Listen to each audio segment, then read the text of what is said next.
AIMIM के प्रमुख ओवैसी के घर पर एक बार फिर पत्थरबाजी की गई है। ऐसे आरोप हैं उनके सरकारी बंगले पर रविवार को शीशे टूटे मिले हैं, जिसके बाद घर के केयरटेकर ने पुलिस को फोन कर शिकायत दर्ज कराई। और इस मौके पर पहुंची पुलिस को घर पर ना कोई पत्थर मिला, ना ही कोई संदिग्ध चीजें मिली। तो फिर सवाल यह है कि ओवैसी के घर के शीशे कैसे टूटे? ओवैसी को धमकी भरा मैसेज किसने भेजा? जानिए हमारी इस रिपोर्ट में। ओवैसी को किसने दी धमकी?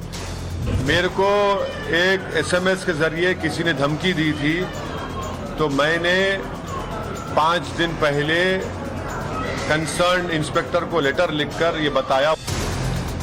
ओवैसी के घर पर किसने की पत्थरबाजी? जब कभी भी हमारा कोई पार्लियामेंट में भाषण होता या कोई हमारा कोई इंपॉर्टेंट स्पीच होती, तो फौरन ये लोग आकर पत्थर मारते हैं। ओवैसी की स्पीच से किसे है आपत्ति?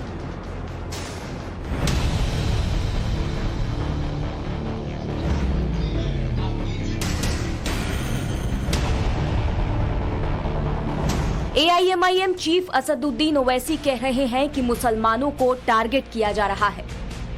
संसद में स्पीच देते हैं तो घर पर पत्थर बरसने लगते हैं। दरअसल 13 अगस्त को ओवैसी के दिल्ली स्थित सरकारी आवास के केयरटेकर ने थाने में शिकायत दर्ज कराई कि घर पर तोड़फोड़ की गई है। शिकायत मिलते ही मौके पर पहुंची दिल्ली पुलिस ने सबूत जुटाए। हमारे संवाददाता अभिषेक राज ने इस पूरी घटना की रिपोर्टिंग की। ये देखिए, वही घर है असदुद्दीन ओवैसी का, मेंबर ऑफ पार्लियामेंट लोकसभा, और यहीं से इनके केयर टेकर जो है वो एक कंप्लेन देते हैं कि इनके घर के बाहर जो शीशे हैं वो टूट चुके हैं और किसी ने पत्थर मारकर इन शीशों को तोड़ा है। अंदर नजर डालेंगे आप तो दरवाजे के ऊपर जो क्रैक्स हैं शीशे पे वो आपको नजर आएंगे। और इसके साथ साथ पुलिस ने नीचे देखिए जो फोरेंसिक ने जो निशान बनाए हैं, जहाँ पे शीशे के टुकड़े गिरे हुए थे या फिर जहाँ पे कुछ पत्थर मिले थे, उसको घेर के देखिए इस तरीके से फोरेंसिक की टीम ने निशान भी बनाया है। ये बताया जा रहा है कि रविवार के दिन जब यहाँ पे कोई नहीं था, असदुद्दीन ओवैसी हैदराबाद में थे, सिर्फ उनके केयर टेकर और यहाँ पे कुछ लोग जब मौजूद थे, उसी वक्त बताया जा रहा है कि कुछ जो है इस शीशा टूटने की आवाज आई थी। और जब बाहर आके लोगों ने देखा तो दरवाजे के शीशे टूटे हुए थे और नीचे कुछ छोटे छोटे पत्थर भी दिखाई दिए थे। ऐसे में तुरंत पुलिस को सूचना दी गई, कंप्लेन दिया गया और उसके बाद पुलिस हरकत में आई। इसके ऊपर मुकदमा दर्ज किया गया और इसकी छानबीन जो है वो शुरू की गई है। हमले के वक्त ओवैसी घर पर मौजूद नहीं थे। दिल्ली पुलिस पूरे मामले की जांच कर रही है। इस बीच ओवैसी ने मीडिया से बात करते हुए कहा कि मुसलमानों को टारगेट किया जा रहा है, नूह में बुलडोजर चल रहा है और हमारे घर पर पत्थर बरसाए जा रहे हैं। मुसलमानों के 750 इमारतों को बुलडोजर के जरिए तोड़ दिया गया, जिसमें उनके घर भी थे, मेडिकल शॉप भी थे, झोपड़ियां भी थे। तो अब शायद हम इंतजार कर रहे हैं कि हमारे घर पे बुलडोजर आ जाए, तो पत्थर मार रहे हैं। जब कभी भी हमारा कोई पार्लियामेंट में भाषण होता या कोई हमारा कोई इंपॉर्टेंट स्पीच होती, तो फौरन ये लोग आकर पत्थर मारते हैं। तो ये तो सिलसिला चल रहा है, एक तरफ मुसलमान को बुलडोजर चल रहा है और एक सांसद के घर में पत्थर गिर रहे हैं। ये पहला मौका नहीं है जब ओवैसी के घर पर हमला हुआ हो।